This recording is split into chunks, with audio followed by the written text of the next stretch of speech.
Hello, everybody, and welcome to the 232nd edition of the Frank and Stan chat. And for those of you watching on video, you'll see that we have a guest, Paul Cherpeau from the Chamber of Commerce in Liverpool. And it's fantastic because I've been trying to get Paul on as a guest for, I don't know, well over a year, I think it's been. So I'm delighted that he's able to join us today. So hello, Paul. Hi Hi. Frank, and that big build-up of a year. I hope this isn't anything resembling a disappointment, but I'll do my best to entertain and contribute. Did I get your title correct?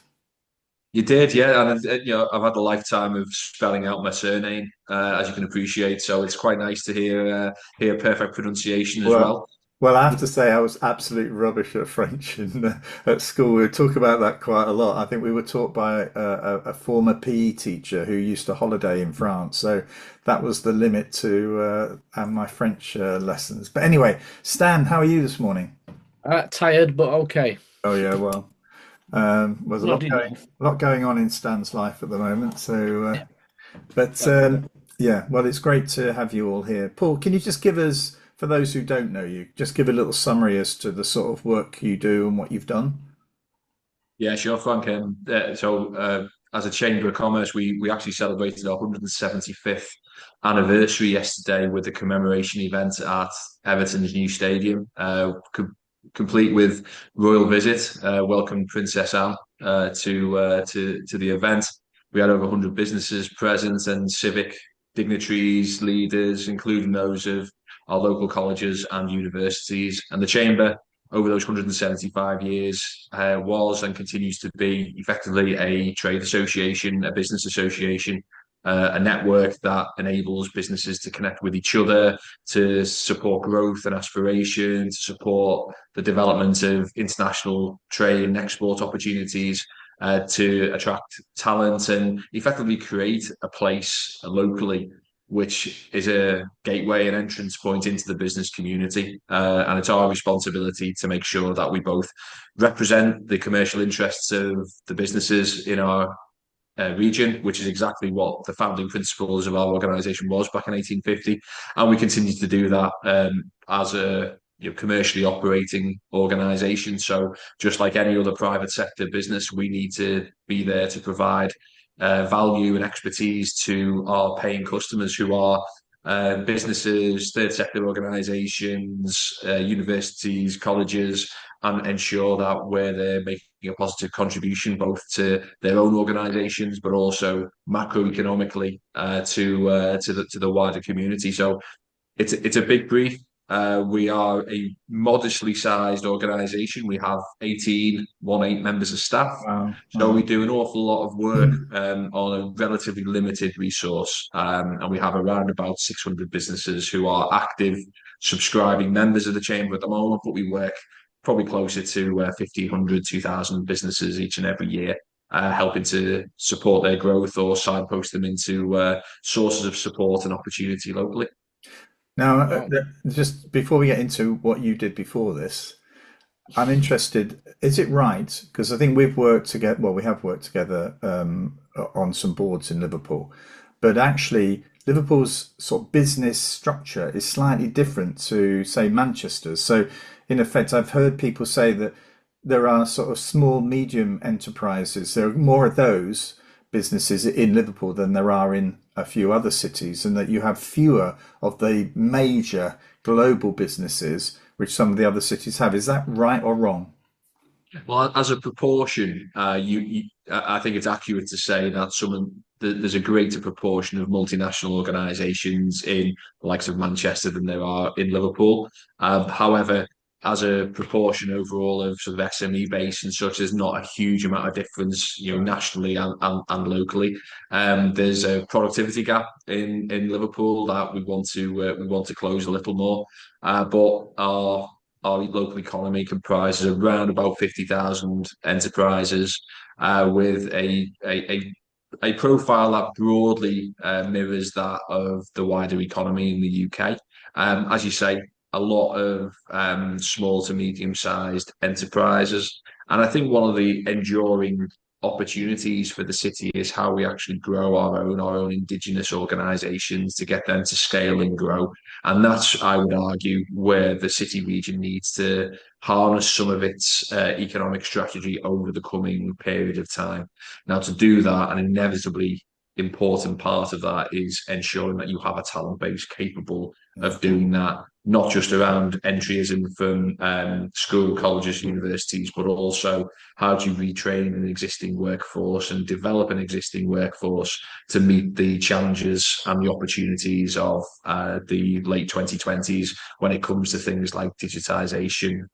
It's obviously a vastly fast-paced, changing environment, perhaps more so than it has been probably since the advent of the internet. So it's a really, really interesting time, I think, for a lot of businesses in our city region. There's no doubt that we feel some of the vulnerability of certain sectors, maybe more than others. So a lot of Liverpool's post-industrial recovery from a period of, let's face it, quite substantial decline has been based upon the development of that visitor economy, that cultural attractiveness, and that sense that Liverpool is a destination for tourism and visitors. Now, whilst that has been a fantastic contribution for the city region and must be harnessed and continually grown, the key now for our city region is to really get to grips with how we use that as the catalyst for further growth. Because the statistic about it was I think 45% of business rates generated in the city of Liverpool was from visitor economy based businesses, hospitality businesses, which obviously during COVID and then subsequently from the long tail impact of COVID, hyperinflation, etc., all that creates a sense of vulnerability to some of the mainstays of our local economy, or what has become our mainstay of the local economy in the last 25 years. So there's a real sense of positivity around the potential for Liverpool's next stage of growth. I think some of the growth statistics look particularly good in recent weeks. I'm speaking to the Metro Mayor Steve Rotherham at our commemoration event yesterday. He's particularly optimistic and bullish about it, but we also have to acknowledge the fact that our city, like many others in the UK, are vulnerable to some real headwinds in the economy at the moment, which to some extent are being perpetuated by elements of government policy, the rise in national insurance contributions, the impending challenges of the Employment Rights Bill, and this sort of talking to the leaders of Liverpool City Council yesterday about what kind of evidence is there for specific issues and their impact on business sustainability, such as the ending of sort of a level of VAT relief for hospitality businesses, for example. And in all honesty, it's extremely difficult to be able to identify the single impact of one piece of policy, because a lot of our businesses at the moment talk about this agglomeration of issues. And I talk frequently about when you go back to maybe 2014 and you look from 2014 through to the present day, almost every year there's been a fundamental, sizable shift in an element of policy that has far-reaching consequences for a business operating just on the ground. Now, that goes from things like making tax digital, which I think we'd all agree, fantastic. Adaptation of digital systems and services for government is absolutely the right way to go. But there's a huge adjustment cost, and there was a huge adjustment cost for businesses to conform to that. And you go through that, apprenticeship levy reform in 2017, Brexit in 2016. You've got obviously the impact of COVID. You've got the Ukraine war, and so actually there's been a real sizable shift for businesses to adapt to right the way through the last decade and a bit, that ultimately creates challenges for businesses and creates opportunity costs whilst they're adapting to those particular conditions and requirements. It potentially negates their ability to grow, and that's one of the sort of I talk about challenges, but also opportunities. How can we use the next period of time to overcome that? And we see some of the challenges in the country about aspirations and a sense of young people, but also people of adult years as well, who maybe feel disconnected from opportunity, who aren't feeling that the system is working for them. And obviously, there's a huge challenge there, I think, for us as a country to solve that particular issue, and it's not going to be solved with a single magic bullet.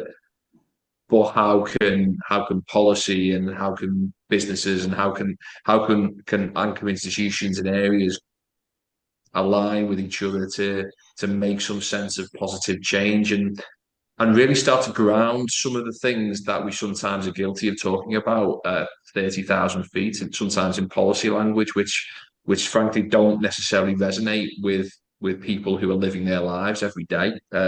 So I think one of the objectives going forward for us when we talk about skills, for example, which I'm sure we will Yeah. do as the conversation develops, but we have to be really, really careful that in how we put some of our thoughts and ideas across more generally.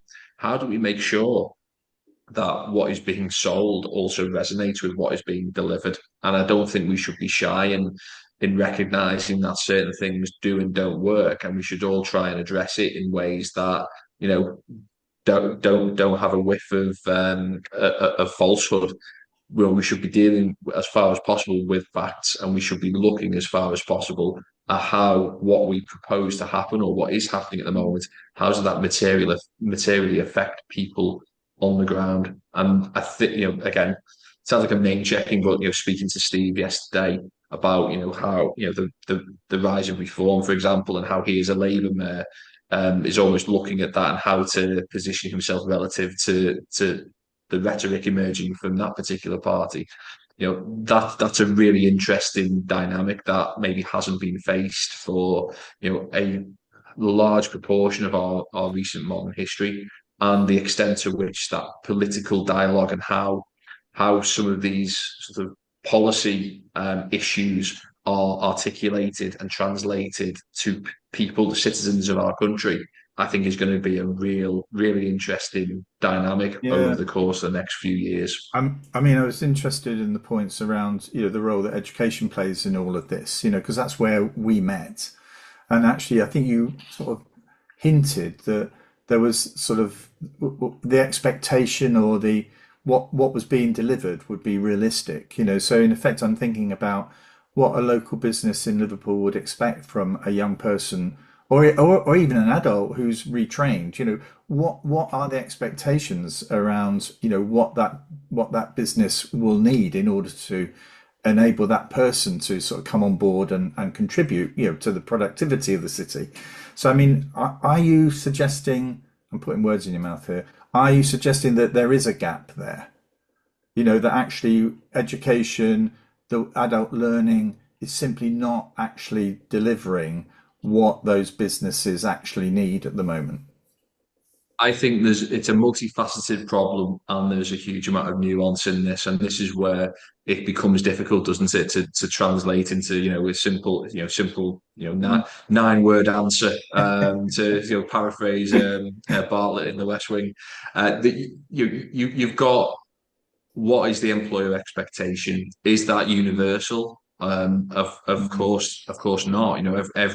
Every business and every business leader, every person hiring someone will have a different set of expectations and values about the people that they bring in their organisation. And I think it's really important that we recognise that. But through the work that we've led on in the City Region, through the local skills improvement plan, through some of the work we've undertaken with colleagues in the local authority and careers hub around school engagement and such, you see a pattern emerging of a disconnect between broadly those expectations of employers around where younger people in particular should be entering the workforce, and where young people emerging from our institutions, what skills, attitudes and behaviours do they display relative to that? And there is clearly areas of challenge in that. I've just chaired a panel session that the University of Liverpool put on this morning around Gen Z recruitment. The first thing that I asked the question, which was most crucial to the session, was, is it Gen Z or Gen Z? And apparently it's Gen Z, so that can go on the record now. But again, it demonstrated the level of complexity where you've got almost a pigeonholed generation of people up to the age of 28 who are almost expected to conform to a set of characteristics. And as I said during the conversation, that doesn't necessarily mean that a person who's 29 is going to have a completely different set of characteristics in that. So it's really important that in the generalization that there's a recognition that there is going to be nuance and are going to be different motivating factors for people entering the workforce. They're going to bring their own baggage, they're going to bring their own values, their expectations. But more broadly, finding that common ground where you have a talent base with a set of skills and attributes and values that can be used by an organization for commercial advantage, or competitive advantage rather, I should say, then that is at its heart what we're trying to do, isn't it? We are trying to equip a generation of younger people with the ability to both survive and prosper in the adult world. And at the core of survival and prospering in the adult world is finding work that, first of all, enables you to live in a healthy and appropriate way, which can hopefully then lead to, whether it's family life, whether it's your own house, whether it's your own set of whatever drives your sense of well-being and happiness. That's ultimately where you want the individual to go, and you want that to be in conjunction with organisations who are able to provide work, provide personal development and opportunity, who can enable us as an economy to be as strong as we possibly can be, whether that's domestically or internationally. So there's a huge, there's a reason why this is never an exam question that has a definitive answer. So it all depends. It all depends, doesn't it? It all depends. It all depends. I think the first thing we need is some hope that's a genuine opportunity. Because at the moment, if you watch the news or anything, everything's so depressing. I can imagine, nobody's saying in 5 years' time we'll be booming, so you need to get this done, you need to develop these skills, you need to do that. Quite often we talk about unknown skills as the digital age goes on. So we want you to learn to do things we don't know what they are yet. But, so that's another cloud in the background.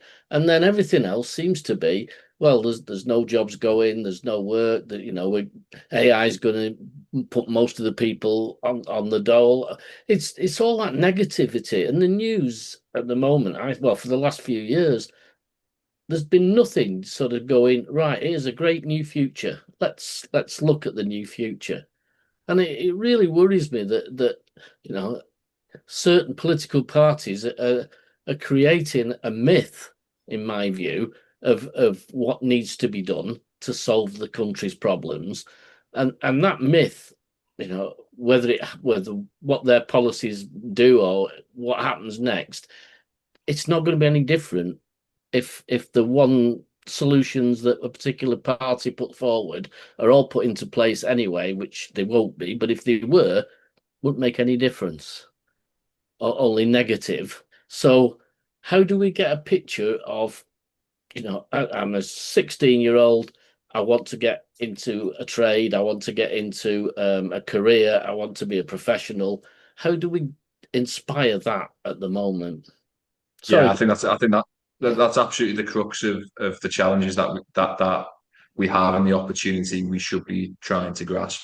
And I think I come back to how we talk about these things. Yeah. I think we're all guilty at times of the assumption that good stuff is happening, but we don't talk about it, and our politicians don't necessarily talk about it in a way that means something. We'll talk about the missions. Frankly, the missions won't necessarily mean a huge amount to a 12, 13, 14-year-old who is in secondary education and considering their options for the next, for which subjects they should do and where that opportunity might ultimately lead to. And you can't expect every young person to have a clear idea around what their ideal profession, career, first job might be at the age of 13, 14, maybe even 18. There's a whole discussion point around this increased age of adolescence, for Yeah, it's example, something. which I'm sure. A relative of ours came from Canberra University about 10 years ago, and he was talking to our eldest son, Dom, and he was about 15 or so at the time, and he was well older than that, and was saying, actually, I'm 39, and I have no idea what I want to do with my life. No, This absolutely. idea that the Yeah. 14-year-old's got or has already worked out that this is the career path I'm after. I mean, to be honest, I have no idea how I got here. I just followed Yeah, what I enjoyed, what I thought I was quite Yeah. good at. It wasn't a career move. I was never going to be a doctor. I didn't want to be a lawyer or a solicitor. I wasn't academically able. So I knew that I could cut myself off from those. So I was then sort of swimming around in this level. But actually, I didn't, as long as I got money to go to the pub on Friday, and when I got my car, I could buy the car, I could pay the HP on the car. That's all I wanted. yeah. And to me, there's nothing wrong in that. This idea that, but actually, we need to be thinking though about life being enjoyable and school being enjoyable and about opportunities, and you do stuff there. There's stuff there that's quite interesting, that I wouldn't get if I just sat at home and did nothing, you know. I think it's interesting. I mean, Frank, you and I have talked about this a little bit in passing before, but I do find it really interesting when you look at maybe the last 10, 15 years, when as a country, we've highlighted a lot of, how can I put it, so a lot of these sort of rags to riches type Yes. stories have very often been focused on people who didn't go to school or didn't do very well at school or found school ways of that. And I always think that's a fascinating sort of narrative that we perpetuate. First of all, fantastic for those people who do that, who actually, didn't Mm. get success academically at school or had particular issues, overcame them, made a brilliant success out of them. Fantastic. But I always find it interesting that we don't almost explicitly celebrate those who did attain in school and did attain as a result of their success in school and then went on to maybe fall into something or do something. It's just a really interesting dynamic in terms of how some of the sort of folk heroes are created and success stories are told. It's almost, and I don't know if it's a anti-establishment type thing or Mm. something, but there's almost that sort of cynicism baked in at the Mm. starting point that school is something to overcome and succeed in spite of it, as Yes, opposed to yes. succeed because of it in Yeah. certain elements. And I don't know what the solution to that is, other than let's try harder and let's see what we're doing and how we're doing it. I Because remember it's when I was ahead. This kind of thing suddenly struck me. I've been ahead a few years that we actually celebrated things in assemblies like football results and netball results. Get the football team out. Get the captain of the netball team out. We had some kids who were brilliant at maths. Never got the better. So I said, right, we're gonna get we're gonna bring Simon out to the front because his maths is fantastic. He's really good at maths. And the feeling amongst the staff was, well, this is wrong. This somehow doesn't feel right that we're promoting because not everybody can be good at maths. And I'm arguing, well, not everyone can be good at football. Yeah. We get the same people out week after week after week, and we'll give them a clap. But we don't necessarily pick out the ones who are doing well in school or the ones that just get on. Yeah. Those Well, that miss out all go on, that. Paul. I was going to say, obviously, I can't speak for like how that is put across. Yeah. My eldest has just started secondary school last week, so I'll obviously be tapping him up for information about how they do it at his school. And so again, some schools maybe do celebrate and Yeah. that level of attainment Yeah. in subjects and such. And I know like rewards are given out in my son's secondary school already about attainment in class and such, but it's how that then translates into the narrative in adult life almost about okay, well, how do we celebrate those who have achieved and done so as a result of whether it's school, college, or university? How can we just level up a little bit the narrative around that, so that we're not positioning school as this sort of awful place that you Yeah.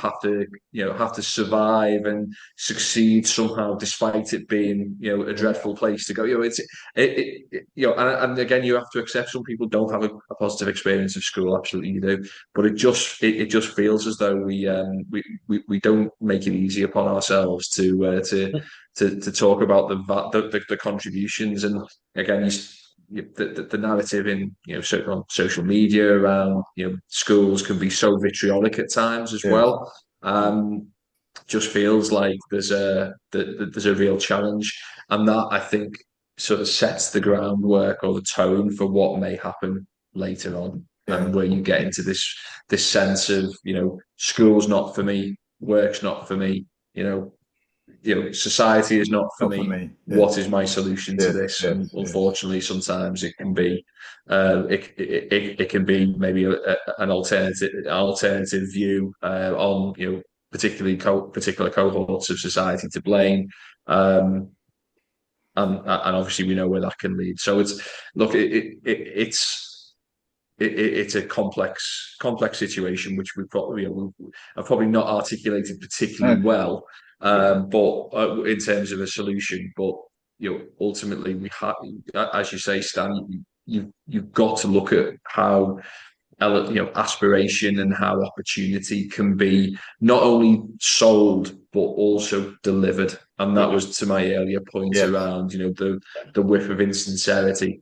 People are cynical, and particularly in this day and age, and the best way to overcome that cynicism is to prove that actually what you are being told, what you are being fed, is legitimate. You can't necessarily sell the dream in the same way that maybe you could in the past, because very quickly the evidence, even if that evidence is fabricated, the way social media can be, that you have to find ways of both selling the dream but also delivering it in partnership with the individual, whether they're coming through a school, whether they're at college, whether they're at university, or whether they're in the workplace already. Now I'm going to move it on here now.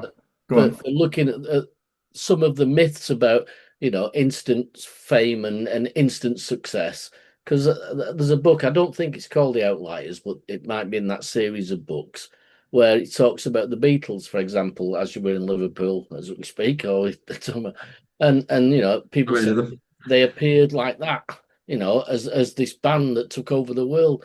But actually, for months they'd been in Germany, because they didn't understand what they were expected in Germany, where they had a set that was like 3 songs or maybe 4 songs, and they were supposed to perform for 45 minutes. They quickly had to learn, repeating songs, but also learn songs, develop their technique on a real crash course. But it meant when things took off in Europe and in America, they were the most skilled act. It wasn't a 4 lads thrown together and go for it, lads. It was as a result of really hard work. I think there's a bit of a parallel there with sometimes how we talk about entrepreneurship and such. And I'm minded to the old Richie Benno quote about luck and talent. It's 90% luck, 10% talent, but don't try it without the talent. And I think there's a myth that successful entrepreneurship just happens. And in all honesty, on the very, very rare occasion, maybe it does. But I think that's an absolute myth that happens. It takes a huge amount of dedication, a bit of luck, but also the successful or the sustainably successful ones have got the ability to plan, to develop ideas, to build a team around them capable of actually developing a pitch into something that resembles a sustainable business.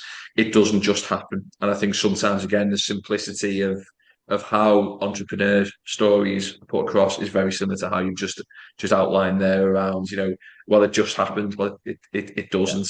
There's a skill and a talent and a set of behaviours and attitudes that allows that to happen. And how do you use that as both, something to advise people, but also to inspire them as well? And, And I think sometimes some examples a wealthy parent or wealthy, a bit of wealth in the family helps a lot. Well, exactly. I think that's the Exactly. story of Opens Bill doors. Gates. Yeah. Bill Gates is the same kind of story. That yes, he was, but his school were the first to have computers because he lived in a very posh area where the parents put a lot of money into it. And when Microsoft were looking for who could test some of their systems, there's a school that have some computers already, and it's not just about one genius coming up with everything. It's about exactly, and like I said earlier, in terms of like the rags to riches stories, there's nothing wrong with that. No. The actual reality of that story is brilliant, actually. But it almost becomes encompassed by this one person who was a genius, and there is certainly a genius element to him, not absolutely undeniable. But the circumstances of how that developed, let's tell the actual story. Yeah. With to embed the fact that's what happened.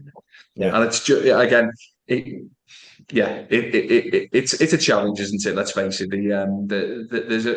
There's the creation of folk heroes. There's the creation of instant gratification, and obviously things like YouTube influencers and such. And again, brilliant. If you make a career out of that, fantastic. But it's not going to sustain the sufficient numbers of people in careers. Some people will make it, some people won't, even in that sort of little sort of cottage industry, if you like. So how do you actually broaden the horizons and the aspirations of younger people in particular, and enable them to be prepared for the work that will come? And that's ultimately what it's about. How do you align your institutional education providers with the future prospects of work and opportunity? And that, for me, is the fundamental of what we start with.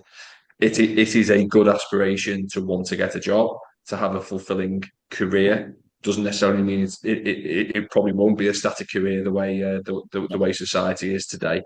But actually, that should be something that inspires people, as opposed to looking upon it as a negative aspect of life.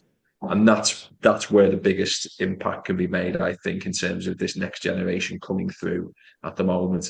How do we translate, adult life into something that isn't just a bombardment of negativity, as awful things happen in the world? But how do we grasp onto the idea that no, adult life can be fulfilling, it can be successful, and we're providing as a society and as a group of organisations and individuals the environment through which people can actually flourish in a democratic society as well. Now, we would normally have, because we've been chatting now, believe it or not, for 33 minutes, 34 minutes. And we won't this week get to Stan's What's Caught Your Eye or my because actually anybody that's listened or watched this 30 minutes or so will understand why I was so keen for Paul to come and join us. It's such an interesting area. And let's face it, I mean, Liverpool has its particular challenges, but it's heartening to see, an organisation like yours, Paul, connecting people together and trying to sort of give a sense of optimism for the city. And it's been an absolute pleasure listening to you this morning. Yeah, so thank you very much for joining us. What have you got for the rest of the day, Paul? What's in your diary? My diary is my diary. So, given an example of some of the things, so I've got a very exciting, subcommittee meeting coming up after this, which I might just keep talking to you for another 32 minutes. Glad to see we have some benefits. Yeah, exactly. And then we've got a strategy session later with members of the chamber team and board. And then I'm off to the launch event of the British Science Festival, which is being hosted by the universities of Liverpool and Liverpool John Moores, along with representatives of the combined authority, local authority as well. So again, we've not touched upon it in the chat today, but the opportunities connected with science as career pathways, and the expertise that we need emerging from our education providers with STEM capability and competencies, and that's a constantly changing changing dynamic as well. But it's something that, as a city region, if we are able to capitalise upon that sort of health and life sciences cluster and knowledge economy that we've developed over the course of the last decade, then it's going to need that sort of labour force over the course of the next 5-10 years to fulfil those opportunities, and that is a story we should be telling. Well, I feel as though we've just tip of the iceberg today. Stan, what are you going to say? Tip of the iceberg, yeah. Before we finish, I want to congratulate in the spirit of what we've talked about, my son-in-law, who's created his own business as a pizza chef, and he's just been nominated in the final 5 of the national award for Pizza Chef of the Year. So he's off down to London to remake the pizza that he made, so they can check that he's actually doing it and not just sending photographs. So that's somewhere in Park Lane, yeah. It's a black tie job, so he's done magnificently well for somebody who started his career really in pizzas about 18 months ago. So there's something about him. We'll talk about this next time Paul's on, though. I think there's something about him, isn't there, and what he's trying to achieve, and the way he's working that's enabled him to create something that's driven a passion in him. Very passionate about it, I will say that. Yeah. But without, he's had some support from us, because he couldn't have got as far as he had without, his trailer, without his van, and so we've had to help him through some difficult times. But he's that more. What's his name, Stan? I nearly forgot. Gavin O'Brien. Okay. Well, good luck, Gavin. Gavin's Pizza Co. Okay. The name of the company. Well, thank you, Paul, for your time this morning. Thanks, Paul. This afternoon now. So, and we look forward. I look forward to seeing you at the Liverpool Education Board in due course, and hopefully we can have you back to cover the life sciences and all of that sort of stuff. So, if you're up for it, we're more than happy to have you back next year. Brilliant. Thanks, Frank, and thanks, Stan. All the best to you both. Well, thank you very much for watching, listening, everyone. We'll be back in the next few days. We have another Spotlight edition coming up, haven't we, Stan? So we'll be seeing you all then. But thank you, Paul. Bye-bye, everybody. Bye.